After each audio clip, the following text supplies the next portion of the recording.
L'ouragan Melissa a touché terre sur la côte sud-est près de Santiago de Cuba, la deuxième plus grande ville du pays, tôt mercredi matin, après avoir ravagé la Jamaïque en tant que tempête de catégorie 5. Les Cubains qui ont l'habitude des ouragans ont mis en place des mesures de sécurité et de prévention, notamment l'évacuation de plus de 700 000 citoyens vers des lieux sûrs. Disposant de quelques jours pour se préparer, les autorités cubaines ont alerté l'île de la menace considérable que représentait cette tempête majeure et ont demandé à la population de se mettre à l'abri.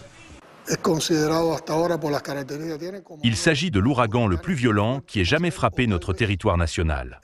Nous avons pris toutes les mesures de précaution nécessaires. Et notre pays dispose d'une expérience considérable pour faire face à ce phénomène et ensuite commencer à réparer les dégâts causés. Selon les premiers rapports des médias locaux, la tempête qui a frappé Cuba en tant qu'ouragan de catégorie 2 a provoqué l'inondation de zones agricoles, détruit le réseau électrique et les infrastructures téléphoniques ainsi que des habitations, mais le montant total des dégâts ne sera évalué que dans les prochains jours. De fortes pluies ont provoqué des crues soudaines dans de nombreux endroits. La tempête s'est affaiblie en traversant Cuba et s'est dirigée vers les Bahamas et les Bermudes, mais pas avant d'avoir causé de nombreux dégâts. Dans une allocution télévisée, le président Díaz-Canel a déclaré « Il y aura beaucoup de travail à faire sur une île déjà confrontée à une grave crise économique ».